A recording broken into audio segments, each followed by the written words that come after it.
Good morning, everyone. Welcome. It's FBC Radio Live. It is Wednesday. It kind of threw me off for a second. Wednesday, February the 15th, 2023. And we are just, barreling into the NFL offseason. It feels like weeks ago it was Super Bowl 57. Actually, it was just 3 days ago. And I don't know. I kind of feel like that's how Aaron Rodgers is going to be feeling in a couple of days when he emerges from his 4-day blackout, because like I was telling you, John, I feel like this sounds like such a great idea until you actually show up and get situated in your dark room for the next 4 days. And you know what? I'd probably bail right away. I think I could survive this. I really do. At least I say that now, but 96 hours with no technology, no contact, no light. But they are shoving food underneath the, the door. I don't know what kind of food they're shoving underneath the door. I mean, if I could pick some good stuff, then I could probably survive it. Look, I don't know. Maybe it's because the image I keep getting in my head of this whole situation is like Andy Dufresne on the second month of his 2-month stay in the hole. Right. That's kind of what I'm picturing right now. Like very little light gets in. Aaron Rodgers is all scraggly and dirty and like eating nasty like bologna sandwiches and stuff like that. I don't know. That's what I'm picturing. I'm sure it's a little bit nicer than that, but you get the picture. That's why I'm a little bit hesitant to sit there and say that maybe I'd do something like that. I definitely wouldn't. So the dirty, scraggly stuff, I think he'd be comfortable with. Sometimes he looks like he's been out in the wilderness for a few days, and Lord knows what he eats out there. I mean, he's consumed clay at some point, so he seems to be all in. Well, and let's just be clear, especially now, for us at least, with Tom Brady gone. I mean, we need Aaron Rodgers to stick around a little bit, not only for the personality, but just the age, the flavor. The old school guy, so to speak. Well, now the old school guy. He was actually quite young compared to Tom Brady, as crazy as that sounds. But and obviously his future is something of a mystery. I don't think there's any doubt that he's going to play. I think there's reason to believe that there's a good chance it's not going to be with the Packers, which will obviously add a lot of wrinkles to these off-season storylines, one of which we're going to get to here in just a minute. But we could be seeing several veteran quarterbacks on the move into different situations. I mean, that's not necessarily something we're not used to, because we seem to see it every offseason. But you have, obviously, Derek Carr, and we're going to get to him in a minute because his release was made official yesterday. Derek Carr is going to be on the move. Jimmy G is going to be in a new situation. Like I said, there's a good chance Aaron Rodgers could be in a new situation. And there's also Lamar Jackson, who right now, I mean, I don't remember anything positive coming out of any of these contract talks over the last year and a half with Lamar Jackson. It feels like those two sides are destined to split, and maybe that comes by virtue of him being franchise tagged and traded. But he could be another guy that's on the move, and you're talking about two former MVPs among those four players. So, but we'll stick with Derek Carr right now. We're going to give Aaron Rodgers his piece, let him do his thing over the next couple days, because right now, obviously, the news is Derek Carr's release from the Raiders, making him a free agent, basically being able to choose whichever team that he wants to go to, assuming they want him, of course.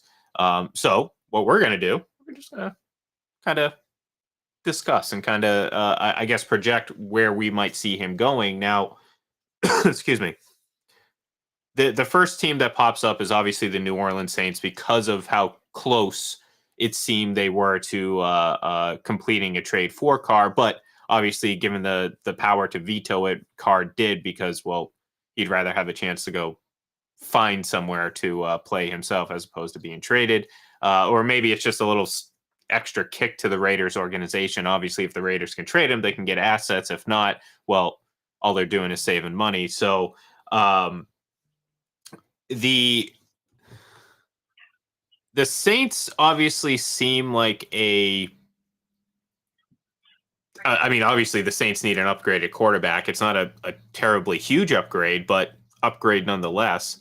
I look at Derek Carr as a guy that needs support around him. So, you're not going to bring Derek Carr in and expect, or I hope you're not going to expect, a franchise altering move. This isn't Tom Brady to the Buccaneers. This is, well, you have a really good team. You have a void at quarterback, and Derek Carr is a guy that can bring you some stability. And he has the ability to elevate his game. But for the most part, you want to make sure that you have a good supporting cast around him, and then you'll be in a pretty good situation. So the Saints, I don't know. I don't know. Their defense was really good a couple years ago. It wasn't too bad last year. They've been dealing with a ton of injuries. I'm not quite sure what their future looks like. The team I'd look at if I was Derek Carr, the Washington Commanders. Think about it, John. You have three phenomenal wide receivers. You have two very good running backs and a defense that was top 10 in both yards and points per game last season. Last year, they were bottom third, but the year before that, they were top 5 in both of those categories. Obviously, I'm talking about the 3 years under Ron Rivera. So I think very sneakily, the Commanders might be a very good option for Derek Carr because that's, in my opinion, a situation where the players around him can elevate him, and he doesn't necessarily have to elevate those other players. So. Well, the whole thing with Derek Carr is I'll give him credit for he's pretty durable, right? He's only been really injured once in his career. That was back in 2016 when he was an MVP candidate, got hurt late in the season, broken leg, obviously missed the postseason that year. The team made it, but he wasn't available. But he's been pretty durable. Maybe he's going to look at this as which division is better for me to go to. I think 40% of the league may be changing quarterbacks next year, and that's not being hyperbolic, but you may have 4 new starting quarterbacks in the NFC South, right? Because Brady's gone from Tampa. Who knows what Carolina's going to do? Because Carolina's also in on Derek Carr. Atlanta may make a change. They may be on Lamar Jackson. And, of course, New Orleans is looking for a new quarterback. So maybe he looks at the NFC South being a fairly weak division that he can go in and maybe win. And New Orleans has some nice pieces, too, right? Chris Olave is a budding star at wide receiver. Who knows if Michael Thomas ever comes back? Alvin Kamara, also a year older now, at running back. So maybe that's not that bad an option. But, yeah, Washington could be an option as well. Like you said, they have some nice pieces there. They were right in contention for the playoffs until they kind of imploded down the stretch. But that's also an interesting place. I would guess he's going to the NFC, right? I mean, if you want to go to a place where maybe you could contend quickly, you go to the NFC, not the AFC. So those are 3 possible places, Washington, Carolina, and New Orleans for Derek Carr. Yeah, and look, I mean, I again, this isn't Tom Brady picking what he wants. I mean, there are desperate teams out there. I mean, the Jets, for example. You mentioned NFC teams. Well, there's one AFC team that is desperate for a quarterback. Now, they may be a little bit more inclined to go after Jimmy G, especially with the Robert Saleh connection and everything like that. But for the most part, most of those teams are probably, like you said, coming from the NFC because really the AFC has fewer quarterback questions. I mean, especially among the elite teams. Obviously, Kansas City, Buffalo, Cincinnati, Miami, I would assume is pretty set with Tua at this point, or at least for next season.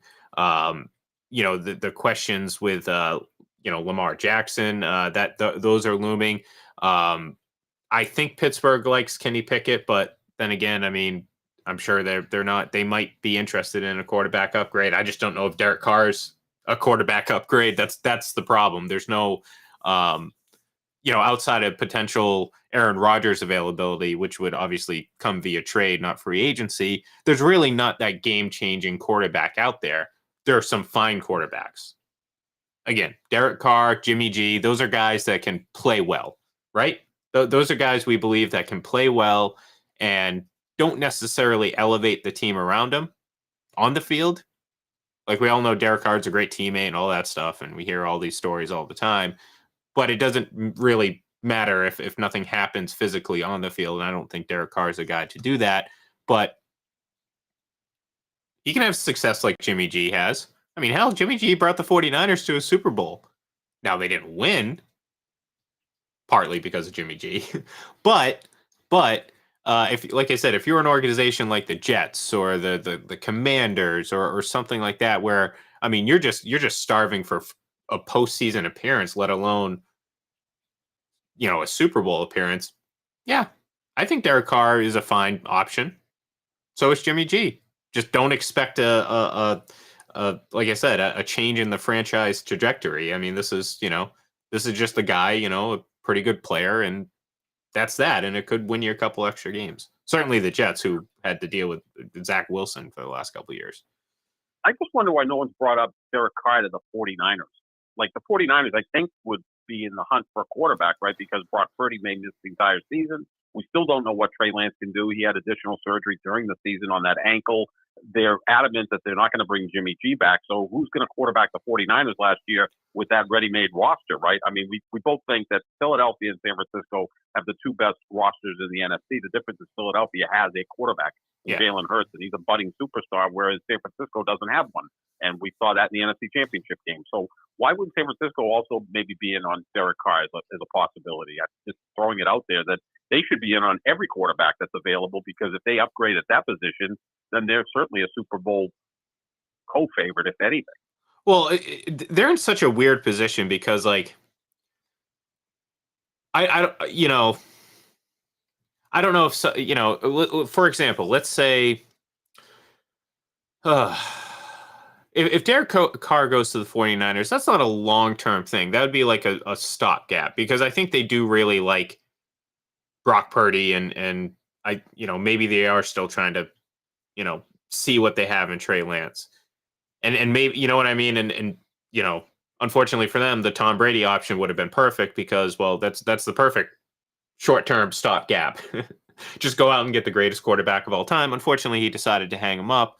So, you're kind of left with, well, do you roll the dice on two quarterbacks coming off pretty significant injuries, and Brock Purdy and Trey Lance? And two that, I mean, obviously Brock Purdy had a lot of success, but two very unproven quarterbacks too, on top of all that. Or do you dig into the well that includes Derek Carr, or, well, normally Jimmy G would be thrown into this, but obviously this seems like the one team that probably certainly wouldn't be interested in Jimmy Garoppolo. Is Andy Dalton an option? Does Ryan Tannehill become an option if the Titans move on from him? And look, they're another team that could potentially look at Derek Carr, if they decide to move on from Ryan Tannehill, who has a huge cap hit number this year. So maybe they get their, throw their hat in the mix in the next couple of days. I guess we'll find out. But I don't know. I mean, what's the good option for the 49ers? I mean, I don't like, look, if you're going to bring in Derek Carr, you might as well re-sign Jimmy G. You know what I'm saying? Mm-hmm. Like, unless they just figure it's run its course, but Jimmy G won 70% of his games. Well, you exactly. And Derek Carr, he's under 500 in his career. He's had 2 seasons where they've been above 500. And I mean, look, he's a fine quarterback, but the expectations shouldn't be anything high, other than maybe you make the postseason, depending on who you are. Like I said, I mean, if you sign Derek Carr and you're the New York Jets, yes, that's an upgrade. But I mean, how much? Well, the quarterback that San Francisco would love to have is Aaron Rodgers, but there's no way that Green Bay is going to trade him to San Francisco unless San Francisco blows them away with multiple first-round picks and whatever else, maybe some ready-made players. But I don't think they're going to do that. But because if Green Bay trades Rodgers, they've been adamant that they're going to trade him to the AFC. So the perfect setup would be Rodgers to San Francisco. That would work, but that's not going to happen. So now you kind of look at the rest of the field, and I'm just surprised that hasn't popped up. But oftentimes you don't know about these things, and then finally you hear one day, well, he's meeting with Kyle Shanahan, and maybe he's going to sign with the 49ers, and it surprises us all as we go through this. I think it's probably going to happen fairly quickly too, because he's available today, right? Yeah. You can go ahead and start to negotiate with him and sign him and go from there. And right now, as far as the ready-made free agents, he's the best of the lot, better than Jimmy G because of his durability. I mean, at some point we have to figure out what Baltimore's going to do with Lamar Jackson. And of course, Green Bay has to trade Aaron Rodgers. So those are a little bit more complicated than they just going ahead and signing Derek Carr. Yeah, and look, I mean, the likelihood that Lamar Jackson becomes a quote-unquote free agent is probably 0%, 0.001%. So, like I said before, he'll very likely be franchise tagged, and then Mhm.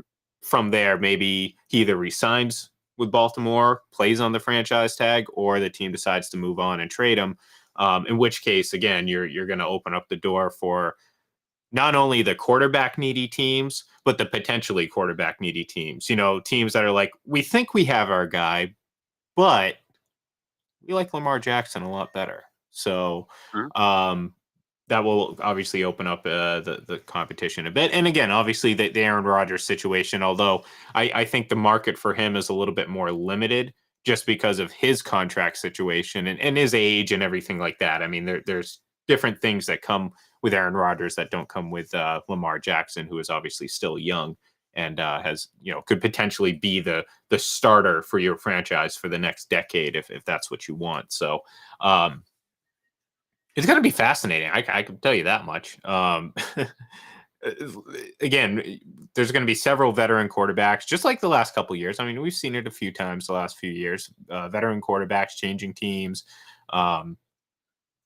We just, if Aaron Rodgers moves and Lamar Jackson moves, I mean, I don't know if we've seen that many. I mean, certainly not two former MVPs moving in the same offseason, and certainly not two former MVPs that are still very good players. I can't recall every single NFL trading deadline, but I'm fairly certain, or NFL offseason, I'm fairly certain that two former MVPs, certainly ones that happened in the last couple of years, didn't change teams in the same offseason. Yeah, no, you haven't seen that before, but there's much more movement among quarterbacks now. We saw Brady go to Tampa, Stafford go from Detroit to the Rams. Obviously, Russell Wilson going from Seattle to Denver. These are all high-level quarterbacks, and I think we'll see a few more this year. Obviously, the biggest prize would be Rodgers and Lamar Jackson, because Lamar's right in his prime, and I think he's also such a star that he helps the branding of the team. That's why Atlanta makes a lot of sense. They need a star, a superstar, and Lamar Jackson would fill that bill. And then again, teams in the AFC like the Jets, if Woody Johnson's hell bent on going out and getting, a franchise-altering quarterback, then they're going to be on the phone with Green Bay trying to work out a deal. Yep. Yeah. No, I mean that's and once again, it would just it's funny how the world works if that plays out that way, because again, there's so many similarities between Aaron Rodgers and Brett Favre, his predecessor. And a journey to New York to play in the Meadowlands with the Jets would be just another, check mark in those long list of similarities between the two, if that were the case. And then maybe if you're Kirk Cousins, maybe you start shaking in your boots, thinking maybe next year he'll end up in Minnesota to kind of fulfill that prophecy. But no, look, I mean, Aaron Rodgers goes to the Jets; they're a playoff team. I would assume, assuming they're healthy, because I like their coach, I like the players around them. Do they win a Super Bowl? Probably not, because I'd still put them behind Kansas City, Buffalo, Cincinnati. Obviously, we'll see how the offseason plays out for all those teams, because they're not going to look exactly the same as they were last year. But I still think the Jets would be fighting an uphill battle in that sense. Again, however, they'd be much better. I mean, they'd be astronomically better because, well, Aaron Rodgers is a lot better quarterback than a lot of quarterbacks, certainly a lot better than Zach Wilson. So yeah, I would say, I guess before we end, I'll do this.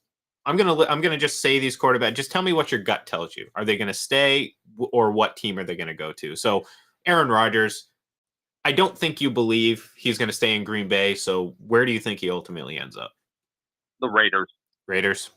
Yeah, It seems I really just do. too perfect, right? Reunite with Davante Yeah, Adams and yep, and Josh McDaniels, who Tom Brady said that if Aaron Rodgers played in Josh McDaniels' system, he'd throw for 6,000 yards. That would be pretty interesting to see. But yeah, I think with Davante Adams, the Raiders are still a fairly cool brand.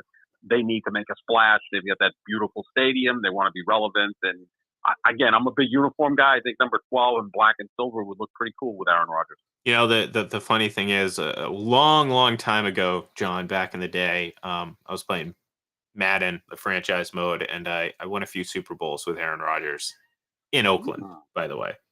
in Nice. Oakland. Yeah. Well, So he almost went there. He almost went there because when he was in his 3-year apprenticeship, I couldn't even say the word correctly, while he was an understudy to Brett Favre for 3 years, the rumor was that Green Bay was going to trade Aaron Rodgers to the Raiders for Randy Moss because Favre wanted Randy Moss. But, Green Bay in their good senses said, no, we've got something here that we know we can build around for the next 15 years once Favre moves on, and they didn't make that deal. But he almost got traded to the Raiders for Randy Moss back, I think, around 2006, maybe 2007. Yeah, it was right. It was right before Moss went to New England. So, Yep. All right, Lamar Jackson. I think he stays. Mm-hmm. I think he stays. I mean, I think he still has a pretty good relationship with John Harbaugh. They're going to step up the money, but what do you do if you move on from him? Who do you replace him with? They don't have anybody on their roster. They do have Pro Bowler Brett Hundley, or whatever his name is. Tyler Huntley, I think. Tyler Huntley. Brett Hundley was the backup to Aaron Rodgers. Yeah. So I can't even remember the guy's first name, but he made the Pro Bowl. But they don't have anybody on the roster that can step in for Lamar. And Lamar again is a huge star, popular in Baltimore, so I think they keep him. All right, Jimmy G. Your paisan. Yeah, I think it's time for an Italian quarterback in New York. I mean, they had Vinny Testaverde, 2 decades ago. So Jimmy G to the Jets. Robert Saleh was a defensive coordinator with the 49ers when he was there. So I think Jimmy G to the Jets would be sexy. Ooh, there we go. All right. The guy we've been talking about mostly, Derek Carr. Where does he go? New Orleans. New Orleans? I think he goes to New Orleans. Yeah. Well, let me take that back. I'm going to say Carolina because of Frank Reich. Okay. I think that, quarterbacks like Frank Reich, he's done it. Finally, Frank Reich, he'd have like his fifth different quarterback in 5 years, 4 with the Colts and now a new one with Carolina. But I think Carolina makes some sense. And also, I think Carr's vibe makes sense in Carolina. Isn't he kind of like a God-fearing man? Yeah, religious guy, kind of he sounds like Elvis. The more I hear him speak, he literally sounds like he's doing an Elvis impression. So I'd say Carolina. Well, maybe the Titans are a good option then for him. Yeah, that's true. So that's the place to go. You're right. Just saying. We'll see. But look, that's the thing too. And like I mentioned before, I mean, we could be talking about Ryan Tannehill being a free agent later. I mean, 35-year-old Ryan Tannehill, but still, there's going to be plenty of teams out there that still have question marks at quarterback. Indianapolis. I mean, who's going to be their quarterback? Tampa Bay. I mean, good God. I mean, they have like the third worst odds to win the Super Bowl next year. And again, it just makes me laugh because for all the people out there that were talking about them prior to 2020 as they were just a quarterback away. No one believed they were just a quarterback away because the odds would have dictated that. And at least the projections and the predictions would have at least somewhat resembled that. No, I mean, they're exactly what you would assume they would be with and without Tom Brady. And with Tom Brady, they were a Super Bowl contender. Without him, they're a 4 or 5 win team at most. Mm-hmm. So yeah, it'll be interesting to see how that plays out. Obviously, you've already mentioned Atlanta. What's going to happen there? Yeah, it'll be fun. I think it's going to be a pretty fun offseason. So we're going to really gear up for that. Obviously, free agency starts in just a few weeks with the new league year. And then not too long after that, we have the NFL draft in Kansas City. And John, I think I'm getting excited to go meet some of our Kansas City or some of my Kansas City friends that love me so much. Yeah. I'm going to get down there. I'm going to try to meet some of them face to face. Maybe not that. I don't know if you've been following the Chiefsaholic epic story, which has been pretty incredible. The Wolf guy who apparently robbed a bank, or that's what he did. I don't know. It's really weird, but it's certainly I've heard that story. Yeah, it's kind of a strange story. Yeah. He was a pretty loud, outspoken person on Twitter and at Chiefs games, and apparently he got arrested and charged with a federal or not federal offense, a felony for robbing a bank, armed robbery. So good for him, I guess. I don't know. Do we know where the draft is next year? Has that been announced yet? I don't know. It might have been, but I really don't know. Oh, and if you're interested in going to Vegas for the Super Bowl next year, I've looked. Caesars right now is one of the few places that actually still have rooms available. $9,000 a night. So pony up. That's reasonable. Yeah, that's pretty reasonable. I mean, look, you probably probably suites and stuff like that. Just saying, but pretty much everywhere else is sold out because Viva Las Vegas and Viva the Super Bowl in Las Vegas. It should be interesting. So they do have HBO in the rooms, right? When you used to drive by those like cheap motels, cable TV provided. Yeah, just want to make sure that they have cable TV in these $9,000 rooms. Well, they're supposed to. I mean, whether or not the TV actually works, that's the other question. And you know what? God forbid, could they pony up for a coffee machine in some of these rooms? Like, good God, it drives me nuts. Yeah. But fortunately for me, John, I bring my own. I got it right out over here on the floor in a bag. My little single serve coffee maker. It's great. It's perfect. So, all right, that's going to do it for us here today for a Wednesday. I kind of got thrown off there a little bit, but we will be back for the rest of the week. And Joel, thank you. 2024 draft will be in Detroit. So, yeah, not quite Vegas last year. Maybe not quite Super Bowl, home of the Super Bowl champion Chiefs this year, but Detroit. So, Motor City. Detroit's going to win the Super Bowl, right? Because I think, wasn't there one year where Philly won the Super Bowl and then hosted the draft 2 months later? So now Kansas City's hosting the draft 2 months after winning a Super Bowl. If you want to put some money on that, I'd be willing to take that bet, John. I'd be willing to take that bet. So an all cat Super Bowl, the Bengals and Lions. There we go. That's actually right up my alley. I love cats. So, all right, that's going to do it for us here today. We will be back tomorrow, and of course Friday. We will obviously try to discuss and react to whatever news may come down the pipeline with Derek Carr or whatever. And I believe Friday, Aaron Rodgers will emerge like the groundhog out of his hole in darkness, and we will know whether or not he sees his shadow and whether or not he will be playing for 2 more weeks or 2 more years or whatever. So, all right, we will talk to you then. Give us a follow on Twitter at FPC Radio Live. And of course, head over to fullpresscoverage.com and fullpresshockey.com. Trade deadline's right around the corner. Playoff race is heating up. Check out all the great stuff over there. So thank you, everyone. And we will talk to you tomorrow.